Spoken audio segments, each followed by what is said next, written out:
Hi everyone, this is Matt Sikora from End Sickness. We're talking about breaking the autoimmune cycle today. It's quite difficult. That's why people consider it to be incurable. But you know, incurable is just an opinion. We all know that. And I learned that from being diagnosed with fibromyalgia disease, with Crohn's, with various incurable quote-unquote conditions. And the reality is you can get through these things. It takes a lot of effort, there's a lot of steps to it, but it's possible. So I want to break it down for you, show you some various things that I did that are on high level that you haven't heard about other places. That's the whole point of endsickness.org. We teach you the things that you don't learn about anywhere else. These are things that I learned out in my own personal experience and with scientific studies. So, number one, inflammatory pathways. TLR, NFKB, COX1, COX2. Those are all, in essence, extremely important inflammatory pathways. Reason being, infections use those against you, in essence. They turn those pathways into an inflammatory state, and those pathways then signal other pathways downstream to be able to create more inflammation. This inflammation distracts your immune system, doesn't allow it to find the infection, get rid of it. It also allows the infection to create basically certain shells or films to protect itself. So when you got inflammation going against you, then unfortunately you're not going to get out of the autoimmune condition. What I realized is that autoimmune disease, over and over again, my symptoms were represented by the inflammation that was present. When my inflammation got under control, the symptoms would go away. So my goal at one point changed from not trying to get rid of pathogens or this or that, but it was just trying to control the inflammation. Once I controlled the inflammation, I controlled my symptoms, and I got better. So inflammation is key to be able to target. I have a lot more videos I'll do specifically on inflammation, specifically on the toll-like receptor, TLR 1 through 4, COX1 and 2, NFKB pathways. But right now, inflammatory pathways, being able to modulate those through various phytonutrients, herbs, even certain nutrients like magnesium, you can be able to modulate these specific pathways. Pathogenic replication is number 2. Pathogens will replicate based upon the molecular signals that they receive. So if a pathogen is in your body, it's not going to always be in a replication state. It could be in a state of dormancy, it can be a state of replication, it could be in a state where it's not replicating but it's active, depending upon the type of organism. So bacteria, parasites, viruses, they all have different life cycles. Epstein-Barr, for example, has a dormant cycle, lytic cycle, where it's active and replicating, and the only way to kill Epstein-Barr is when it's in its active state, for example, in the lytic stage where it's growing. So you can't kill a virus when it's not active, right? Because it's in a state of dormancy, and a lot of the time that's how things are with pathogens.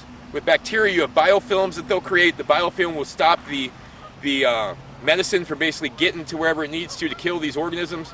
You have to disrupt the biofilm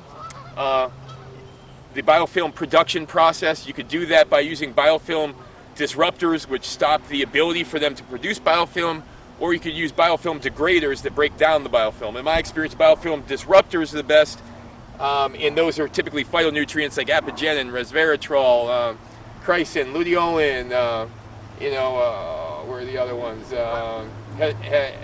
Hesperidin, etc. They just go on and on. So there's lots of ones that disrupt the formation of biofilm, and they're called biofilm inhibitors, quote unquote, if you look up scientifically.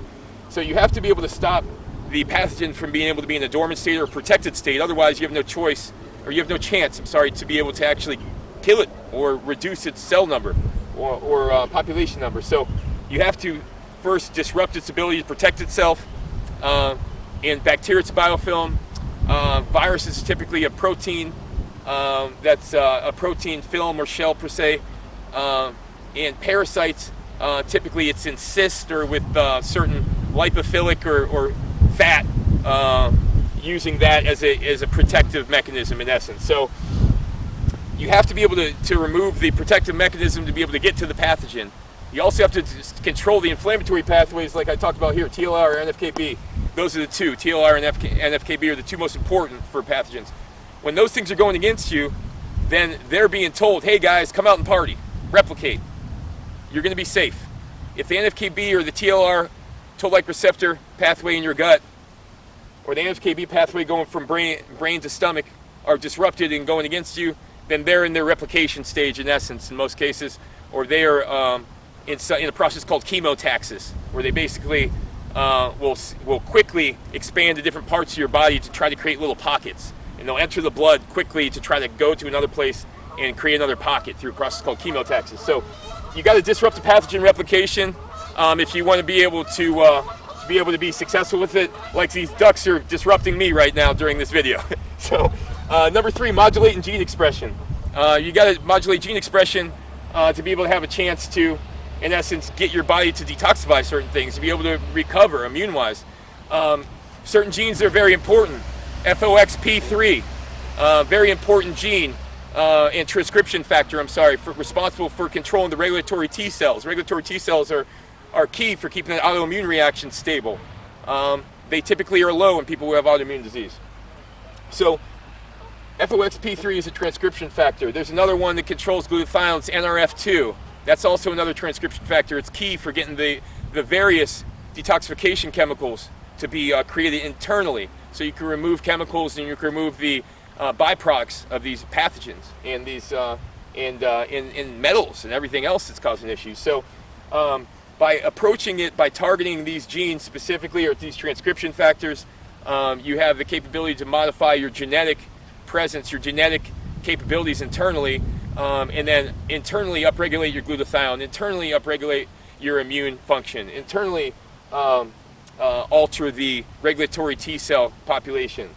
So that's another way you go about doing it. You could do that through various herbs, phytonutrients, once again, that target certain inflammatory pathways, or certain transcription factors like FOXP3. For example, biosilin is a phytonutrient that targets FOXP3. It's a phytonutrient that's in skullcap. So number 4, detoxification channels. You got to get those right. That's your gut, your bowels, that's your kidneys, that's your liver, that's your gallbladder. Usually people who have autoimmune disease have gallbladder backup. They're not breaking down fats properly. It's typically protozoa or some type of infection that's in the gallbladder because there's low circulation of the biliary tree that's in there. So you got to clean out the biliary tree. You got to clean out the gallbladder. You can do that with olive oil, lemon juice flushes, those liver flushes. Liver detoxification is usually secondary to the biliary detoxification. If your biliary system is backed up, your gallbladder is backed up, it's not functioning properly, you're putting additional stress in your liver to produce bile, and that's not good. So you want to take care of that first, in my experience. Once you get all the stones out of the gallbladder, typically you have a lot less reactivity. Your mast cells are a lot less reactive because the mast cells, in essence, will increase in population dramatically if you have backup in that gallbladder. So taking care of the liver would be next, and then the kidneys last. You know, each of these are targeted by specific herbs, once again. So detoxification channels have to be taken care of. Your bowel, you have to be good. You have to be going to the bathroom a couple times a day. Otherwise, you're not going to be able to get rid of a lot of the toxins and the infection or the byproducts that are reinforcing this autoimmune condition you got. Craving, indulge, guilt cycle, number 5. A lot of the time you crave certain foods. You reason through it because you're low on calories, you've lost weight, there's all these things. But these food cravings are the enemy. They are the organism inside you telling you to consume this thing so it can replicate and continue to control you. You must control yourself in this craving situation. This was the hardest part about recovering from autoimmune disease. It took me 10 years plus to beat this beast. All right? Cravings. Anything you crave, remove it. Period. One more time. Anything you crave it, remove it. Period. It's causing you a histamine response or inflammatory response. It's not good for you. Period. Okay? Craving. You crave something. You then indulge in it. You then feel like crap about yourself, the guilt cycle. So the craving, indulge, guilt cycle. That's what almost everybody's involved in with autoimmune disease. You just hate yourself. It's just like being a drug addict. Trust me, I know. All right? It's just like it. You got to go ahead and get self-control around these foods. You got to be able to do that. Otherwise, you're going to be stuck in the cycle. So chemical and food intolerances, that feeds in from this also.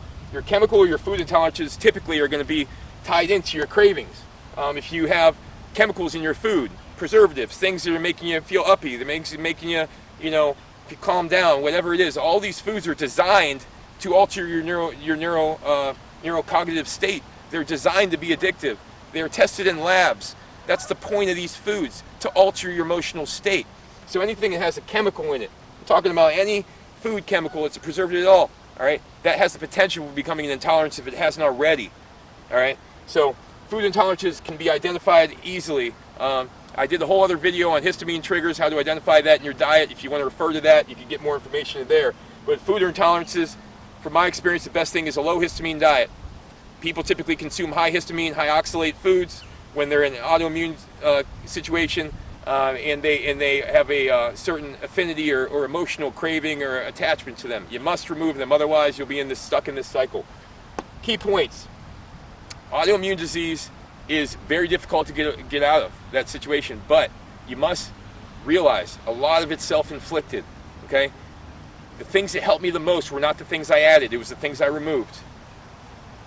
I can say that one more time. The things that helped me the most with getting over autoimmune disease were not the things I added, it was the things I removed. Of course, the colostrum, the phytonutrients, the herbs, key, you know? Maybe I wouldn't have been able to do without them.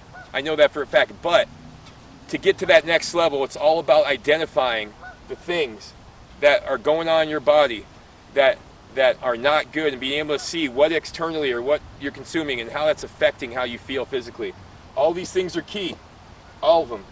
But without these two things, the rest of them are pointless. You must control your cravings. You must remove all chemicals from your environment. You must identify your food intolerances. If you don't, you're screwed, period. No offense. I want everybody to get better more than you do. I want you to get better more than you do, okay? But trust me, these are the two most important. Those are the key points I want to reference. Thank you for watching this video on autoimmune disease, how to potentially break that autoimmune cycle. There'll be tons more videos. Enjoy my channel, subscribe, pass it along to anybody who's suffering. Thank you for watching.